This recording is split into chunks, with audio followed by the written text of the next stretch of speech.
Yeah, situation? it was great. All 4 games, Four really. games. We got 4 quality starts. I'm trying to think of a week in my entire college coaching career that you got a quality start by Major League Baseball standards 4 games in a row. And really simplifies the game in a lot of ways. Helps us maximize and use the bullpen appropriately. And I thought all of them did a great job. All of them did a great job. What makes Coach Jess so effective in sort of connecting with the guys? They've sort of talked a lot about how they feel like a very close kinship with him, I guess. Yeah, I think he's a complete coach. And what I mean by that is there's so many skills that a pitching coach has to have to be really, really good. And I think he possesses all of them. I think he's an excellent communicator. Like, he speaks very clearly. I think most of our players are not auditory learners, but he has a way of getting his point across that way, And then the complementing that with he's excellent in the game. When I talked about bringing him here, like, really just knowing what I was going to get gave me a lot of peace of mind. He's excellent in the game. He does a great job with physical adjustments. He does a great job of teaching mindset. And, I think we all evolve, throughout our coaching journey. And, I've sensed a higher level of him doing what you just said, than previously. And I always thought he was good at it. But it's good to see. I think he appreciates working with the talent that we have, and it's been a really good mix. I know how important it is to have somebody like Cade who can go 4 or 5 innings in the midweek, but is he somebody that could get just so good that maybe you have to throw him in there in a weekend just to kind of see what he looks 100%. like? Yeah, 100%. Especially against SEC teams. Yes, 100%. And we have a bit, like, I've had a few questions about, like, SEC play and all that, and typical my form, we're not there yet, and we have 6 games before we get there in a 7-day period. Just kind of how the schedule worked out. So we have a lot of business to attend to or handle or look at before we get there. But yeah, I've thought about how to utilize him once we get to league play, and I'm certainly happy to have the option to have a choice. Is there any update on Jay Neuter, Chase Shores? They're throwing good. Chase threw a bullpen on Sunday in Houston, and Jaden is throwing another one today. He threw one on Friday in Houston. Just timeline-wise, Jaden is ahead of Chase because the surgery was 2 months before Chase's. But they're doing good. Yeah, they're doing good. How do you feel about the offense? I thought it was a good week. I think that we played a winning style of baseball over the past 5 games. And when they do that, we become a lot to deal with, And sometimes it's a different game, than football and basketball, where you're going to have a little bit of, it's not going to be perfect all the time, and you have to grow through some things. And when you play some new players for the first time, they need at-bats to understand the magnitude of their swing decisions and their approach and how that affects winning and losing. And, we'll go through that again. Like, it's not just, oh, we're fixed. But I like where we're at, and I really like the response to what we needed to do to improve and the commitment to it. I thought it was exceptional this week. This is 2 years in a row you're going to Hammond, right? Yes. So is that kind of unique? It seems like it used to be like a rotating thing. This was, we needed a game this week.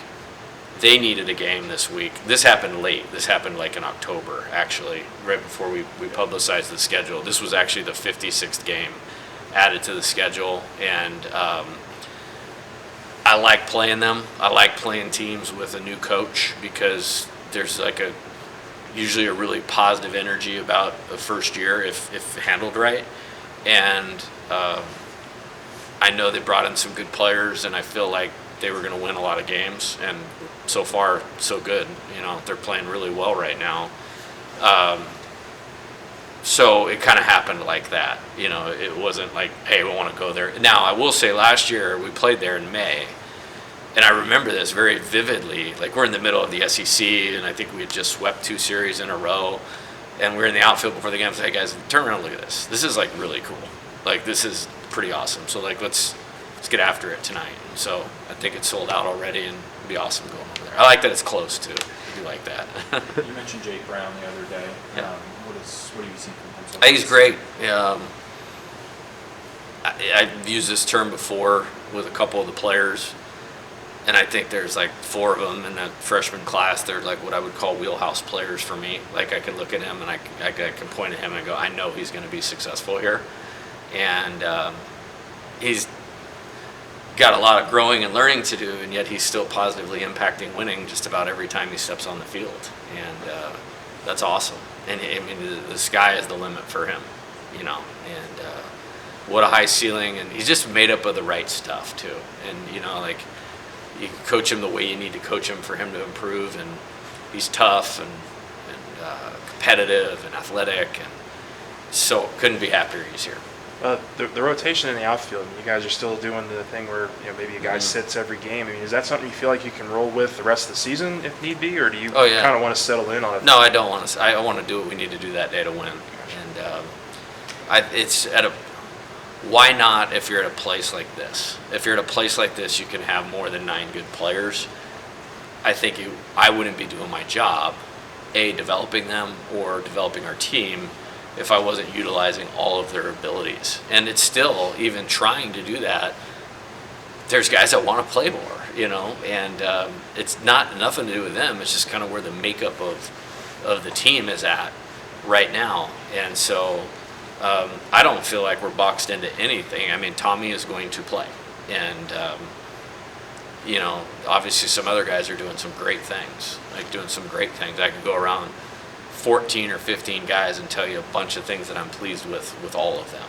And it's maybe a little non-dogmatic approach to it, but good for us that we can do it that way. Do you approach those, I guess, conversations before you put the lineup out every game? Do you approach it with the different guys the same way, or is it, you find yourself having to have the conversation a different way with some guys versus others? Good question. Communication is important. Trust is important, and approach to it is important. And going into the season, it's real simple. Like, hey, I'm gonna do what's best for LSU baseball in 2024, and that's to put us in position to win every game that we play. Now, the complex part of that is you could take any one of them out and put any one of them in, and it would be the same thought, if that makes sense. So it's just like, hey, this is what we need you to do to be the best player that you can be for our team. And then when you're in there to help the team win. And I think we actually took a step forward this week in our approach to the game, where it's like if you're trying to play for more playing time and putting all this pressure on yourself, you're holding a water balloon and waiting for it to pop. Versus like, no, I'm going to get in there and I'm going to get my job done to help our team win. And that's how they're operating. And like, you take any one of those guys out, whoever's out is like the best guy on the bench that day. I mean, Paxton Kling didn't play one game, and he was awesome on the bench that day.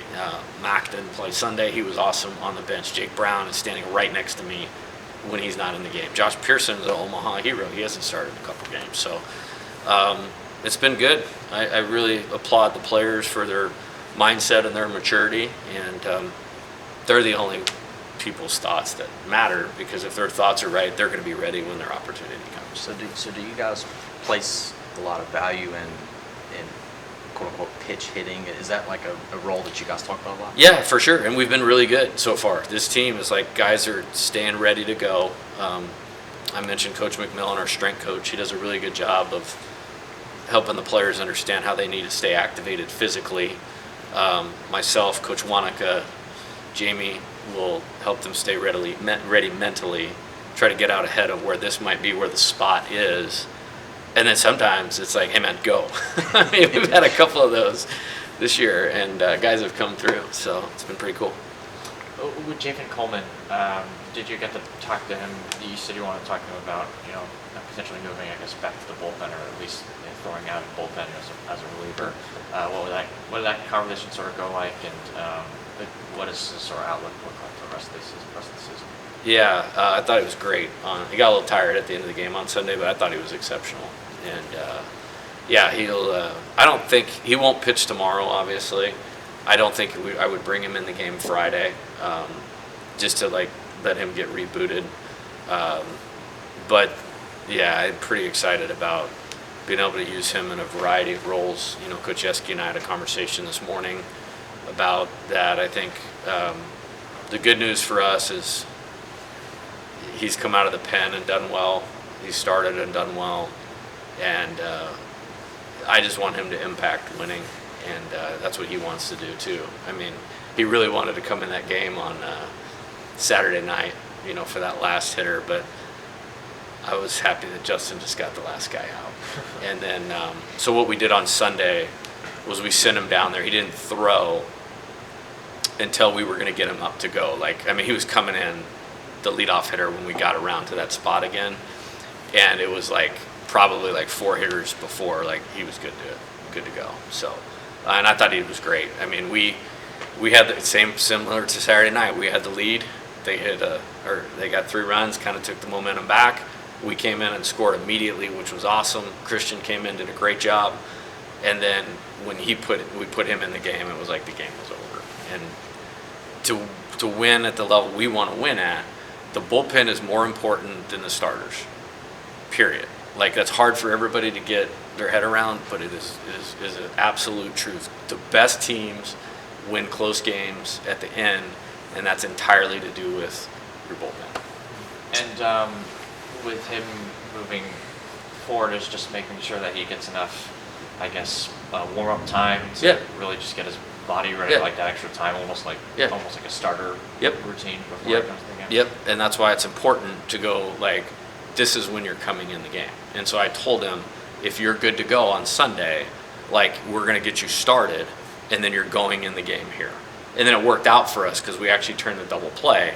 So if he had plenty of time to get ready. He had a whole nother inning and 1 hitter. I didn't. I think Christian was in the game. It was already predetermined. Christian could have struck the guy out, and we were still going to Javen. So we treated him. It was almost like a start. He had so much time the other day. It was no different than a starter. Than you can't play catch in the outfield. I was listening to one of your interviews, I think, after the game on Saturday. You talked about how you guys have thrown 17 or 18 pitchers and not really using the same guy twice. I think outside of Gage, I think you only pitched your bullpen guys once the entire weekend. I'm just curious as to how those guys are handling that, coming in for games and pitching an inning or 2 in a weekend, and just maybe how those conversations have gone with those guys. Yeah, I think it's going fine. I think the thing I like about it is they're all fresh if you can do that. You're going to get the best of every guy every time they take the mound. And I think my experience, when you have trouble with pitchers, you're asking them to do more than they're capable of. And sometimes that's go through the lineup 3 times. Sometimes that's pitch 2 or 3 times in a week. And if we can just keep them in the right lane, ironically, the bad outings that we've had are the second time, in the week. So, maybe I'm onto something here. Everybody that comes here, the new players, they're obviously big time. But when you get to nod in front of 25, 21,000 people 2 or 3 nights in a row, what does that do to kind of expose them to what this is? Yeah, it's awesome. Again, and I feel like I do this a lot, and rightfully so. Our fans are phenomenal. That was really awesome, and I think it energized our players. The mental stamina you have to be consistent in the college baseball season is I don't think a lot of people get that. And then you get this here at home and then there, and it's such a charge, and it's uplifting. People ask me often what it's like coaching here. It's hey, Tuesday night it feels like a super regional. That's how, and so it's I heard I think it was Jared Jones was talking about Friday night. It's man, how awesome was that for our new players? Felt like a college World Series game. The crowd was a college World Series crowd. And then Saturday, that was the crazy Texas State game before we played on Saturday night. So we were in the tunnels for a long time. And then it kind of almost like had forgotten. I was focused on the game, and then they opened the gate, and we walk out, and we're like, holy cow, like, this is going to be awesome again, you know? So I think it does a lot. I mean, they're a factor. And how often do you say the crowd is a factor in college baseball? They're 1,000% factor. Isn't it like, I'm sorry, isn't like 80% of the country plays in front of 300 fans or less or something like that in college baseball? It's a big number. Yeah. Talking to a West Coast guy, you know, I remember we were playing somewhere relatively obscure on a Tuesday, and I walked out, and there was like 7 people in the stands. And so I walked and I said, hey guys, we got to take the crowd out of it today. Not a factor here. So with Gage, I think he threw in the 70s pitch count. Just how's he feeling after that? Yeah, he's feeling good. I just saw him. He's in there doing his work. He's a tremendous worker, tremendously deliberate in his routine. Big smile on his face, so it feels good. And you know, it's great for our team. It's great for him. You know, I think obviously you watch him pitch, and you see the talent and you see the execution. I mean, it's pretty simple for him to get where he wants to go. All he's got to do is step on the mound, and step on the mound for the next 15 weeks. And so, really excited for him. Is it safe to say Cade's starting on Wednesday? Yeah, he's starting on Wednesday. Yeah. What do you think makes him so tough to hit? A lot. I think number one, he's a good athlete, and that as the longer I do this, like the athleticism part of pitchers goes a long ways in like just their ability to command the baseball, and the game's about strength or strikes, excuse me. So his athleticism, he's in the strike zone a lot because he can repeat his delivery, consistent with his release point. He can change speeds, moves the ball around, and I just think he likes competing. You know, I think it's, if you look at the freshman class with Jake, Steven, Cade, Larson, Kucherak, like they're all very good athletes, and they're all very competitive. And so I think that's what stands out about him. Would you like to sort of see him mix in an occasional curveball or change up here and there, just to sort of work on those pitches, because he was very heavy fastball against Rice? Yeah, it's just because that was the right thing to do Yeah. in that game. And the wind was blowing straight in from the left, and they had a predominantly right-hand hitting lineup, except for a couple guys, and so we felt like we could get through the game, pretty easily. It's funny you asked that, because like I think those are his strengths, and so to be able to go 5 innings or deep into a game without using his strengths, that's probably tells you how high his potential is.